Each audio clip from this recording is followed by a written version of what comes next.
मैं कपड़े खोल कर यानी कमीज़ की बटन खोल कर लेट गई। फिर होटल का मसाजर आकर मेरा मसाज करने लगा। पहले तो वह बहुत आराम आराम से और धीरे धीरे मसाज कर रहा था और मुझे काफ़ी सुकून भी मिल रहा था। लेकिन फिर कुछ देर बाद उसने अपना हाथ आगे बढ़ाया और मेरे वहाँ तक छू गया और मैं कुछ बोल भी ना सकी। मेरा नाम आरती है और ये कहानी मेरे जीवन की है। तो आइए शुरू करते हैं। आरती ने होटल के कमरे का दरवाज़ा खोला तो ऐसी की ठंडी हवा से उसके बाल उड़ने लगे।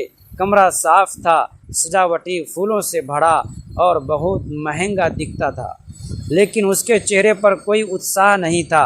वो अपनी शादी की 10वीं सालगिरह पर अकेली आई थी, क्योंकि उसका पति इस बार भी बिजनेस ट्रिप पर था। दोस्तों, बहुत ही रोमांचक कहानी है, पूरा सुनिएगा ज़रूर। दोस्तों, वीडियो में आगे बढ़ने से पहले एक छोटा सा रिक्वेस्ट है कि वीडियो को लाइक और हमारे चैनल को सब्सक्राइब ज़रूर कीजिएगा और प्यारा सा कमेंट भी ज़रूर कर दीजिएगा। दोस्तों, चलते हैं आज की कहानी की तरफ। एक दिन खुद के लिए उसने खुद से कहा था। आरती ने दरवाज़ा बंद किया, चप्पल उतारी और धीरे धीरे बैग से अपने कपड़े निकाले। वो आईने के सामने खड़ी हुई, खुद को देखा जैसे सालों बाद पहली बार। थकान उसकी आंखों में साफ थी, ना सिर्फ शरीर की बल्कि उस रिश्ते की जिसमें वह हर दिन कुछ कम होती जा रही थी। उसने गर्म पानी चलाया और धीरे धीरे अपने कपड़े उतारने लगी।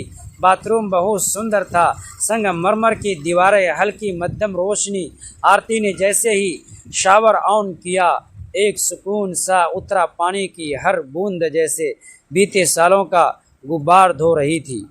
मगर तभी एक अजीब सी सिहरन उसके पीठ पर दौड़ गई, जैसे कोई नज़रें उसे देख रही हो। उसने जल्दी से पीछे मुड़कर देखा, लेकिन वहाँ कोई नहीं था।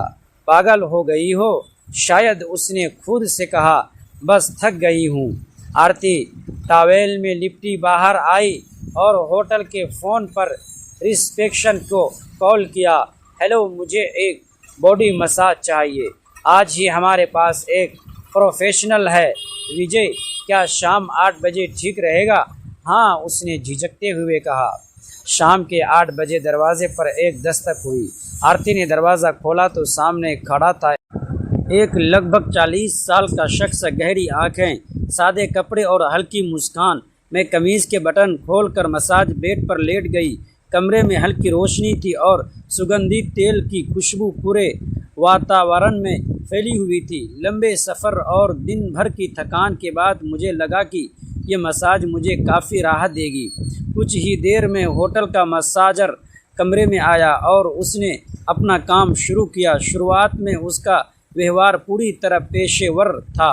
वह धीरे धीरे कंधों और पीठ की मालिश कर रहा था। उसके हाथों की गति से मेरी थकान कम होने लगी और शरीर को आराम महसूस होने लगा। मैं आंखें बंद करके शांत लेटी रही, लेकिन कुछ समय बाद मुझे उसके व्यवहार में थोड़ा बदलाव महसूस हुआ। उसका हाथ एक ऐसे हिस्से तक पहुंच गया जहां उसे नहीं जाना चाहिए था। मैं अचानक असहज हो गई।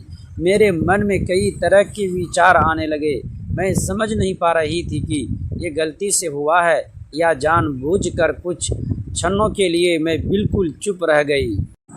मेरे दिल की धड़कन तेज़ हो गई। कमरे की शांति अब मुझे बोझिल लगने लगी थी। मैंने धीरे से आंखें खोली और स्थिति को समझने की कोशिश की। उस समय मेरे मन में डर, झिझक और उलझन सब एक साथ मौजूद थे। मैं अकेली थी और किसी अनजान शहर के होटल में ठहरी हुई थी। कुछ सेकंड बाद मैंने हिम्मत जुटाई और स्पष्ट आवाज़ में कहा, कृपया केवल प्रोफेशनल तरीके से मसाज कीजिए। मेरी बात सुनकर वह तुरंत पीछे हट गया और माफ़ी मांगने लगा। उसके चेहरे पर घबराहट साफ दिखाई दे रही थी। उसने कहा कि उसका कोई गलत इरादा नहीं था, लेकिन मैं अब पूरी तरह सहज नहीं रह पाई थी। मैंने मसाज बीच में ही रोकवा दी और उठकर बैठ गई। उसने अपना सामान समेटा और कमरे से बाहर चला गया। उसके जाने के बाद भी मैं कुछ देर तक वहीं बैठी रही। मेरे मन में बार बार वही घटना घूम रही थी। उस रात मैं काफ़ी देर तक सो नहीं सकी होटल की खिड़की से बाहर शहर की रोशनी दिखाई दे रही थी, लेकिन मेरे भीतर एक अजीब सी बेचैनी थी। मैं सोच रही थी कि अगर मैं उस समय आवाज़ न उठाती तो शायद मुझे और अधिक असहज स्थिति का सामना करना पड़ता। अगली सुबह मैंने होटल प्रबंधन से इस बारे में बात करने का फैसला किया। रिसेप्शन पर जाकर मैंने पूरी घटना विस्तार से बताई। होटल के मैनेजर ने मेरी बात गंभीरता से सुनी और आश्वासन दिया कि मामले की जांच की जाएगी। उन्होंने मुझसे माफ़ी भी मांगी और कहा कि मेहमानों की सुरक्षा उनके लिए सबसे महत्वपूर्ण है। उस दिन मुझे एक बात अच्छी तरह समझ में आ गई, किसी भी परिस्थिति में अपनी असहजता को नज़रअंदाज नहीं करना चाहिए, चाहे सामने वाला कोई भी हो। अपनी सीमाओं और सम्मान के लिए आवाज़ उठाना ज़रूरी है। उस घटना ने मुझे कुछ समय के लिए परेशान ज़रूर किया, लेकिन साथ ही उसने मुझे अधिक आत्मविश्वासी भी बनाया। अब मैं जानती थी कि कठिन परिस्थितियों में चुप रहने के बजाय स्पष्ट रूप से अपनी बात कहना भी सबसे सही रास्ता है। मेरी ज़िंदगी की ये घटना आज भी मुझे याद है, क्योंकि इसने मुझे साहस और आत्मसम्मान